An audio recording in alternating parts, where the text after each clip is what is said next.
ہوتا ہے شب و روز تماشا میرے آگے.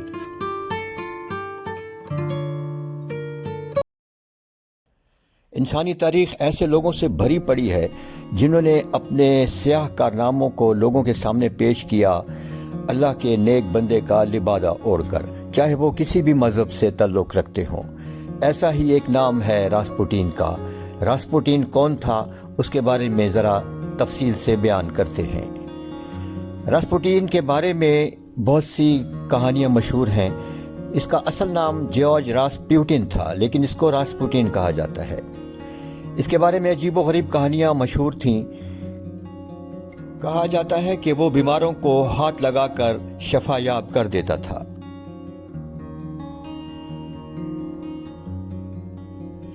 راسپوٹین ایک شیطان صفت انسان تھا.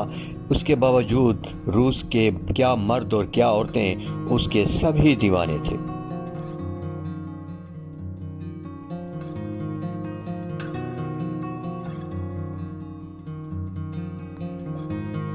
تفصیل میں جانے سے پہلے ہم اس کی ابتدائی زندگی میں ذرا تانک جھانک کرتے ہیں کہ اس کی ابتدائی زندگی کیسی تھی.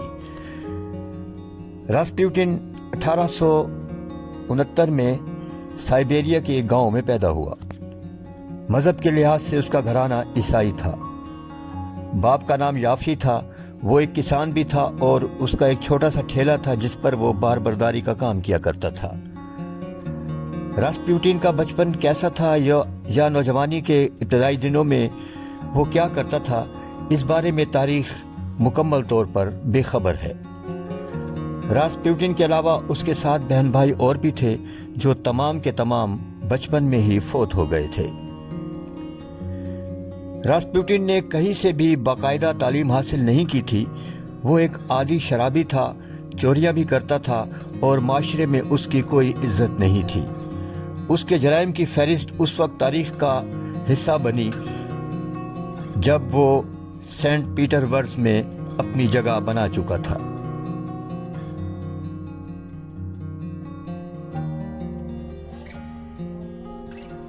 راسپوٹین نکولس دوئم اور ملکہ الیگزینڈرا کے پسندیدہ لوگوں میں تھا اور حکومتی امور میں اس سے مشورہ لازمی کیا جاتا تھا. 18 سال کی عمر میں اس نے اپنا گاؤں چھوڑ دیا.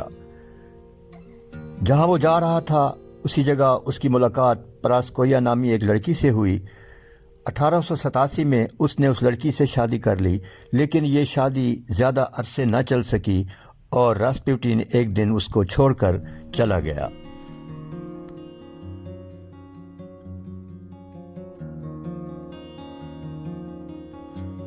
اس نے اپنی شیطانی قوتوں کے بل بوتے پر پورے روس کے ذہنوں پر قبضہ کر لیا تھا. ہر شخص اس کا دیوانہ تھا، ہر عورت اس پر فدا تھی.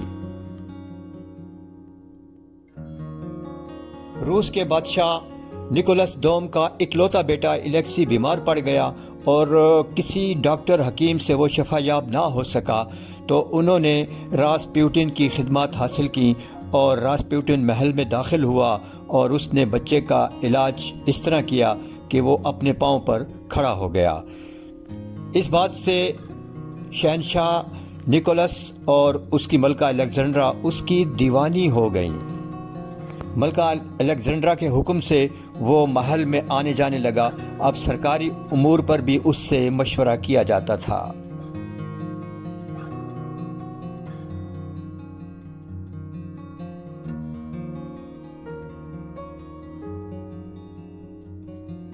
سارے روس میں وہ ایک عظیم راہب کے طور پر مشہور ہو گیا.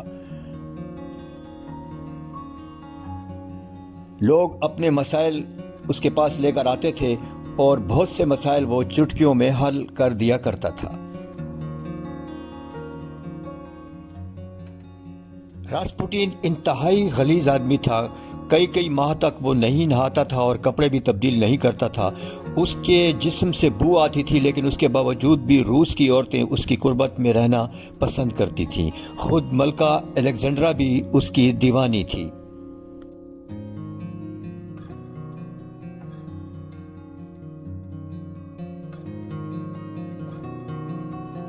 روس کے امراء اور رئیسوں کی عورتیں اس کو اپنے گھر میں بلاتی اور عقیدت کے پھول نچھاور کیا کرتی تھیں۔ اس کے ہزاروں عورتوں کے ساتھ تعلقات تھے۔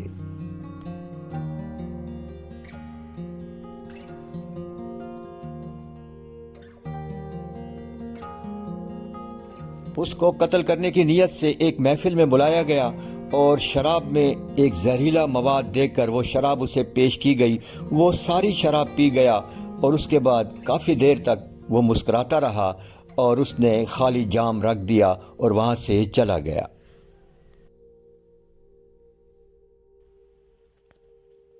راسپوٹین نے مشہور کر رکھا تھا کہ وہ 2017 کے اوائل میں ہی دنیا سے چلا جائے گا۔ وہ اعلانیہ گناہ کی ترغیب دیا کرتا تھا۔ اس نے ایک نیا فلسفہ عیسائیت میں متعارف کرایا کہ جتنا بڑا گناہ ہوگا انسان اتنا ہی اللہ کے قریب ہوتا چلا جائے گا۔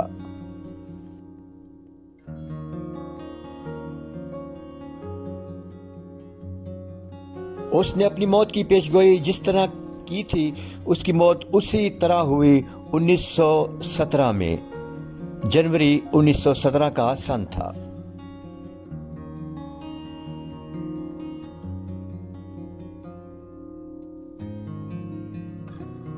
اس نے یہ بھی پیشگوئی کی تھی کہ اس کی موت کے بعد نکولس دوئم کی حکومت کا خاتمہ کیا ہوگا، کہ یہ سلطنت ہی زمین بوس ہو جائے گی، اور ایسا ہی ہوا۔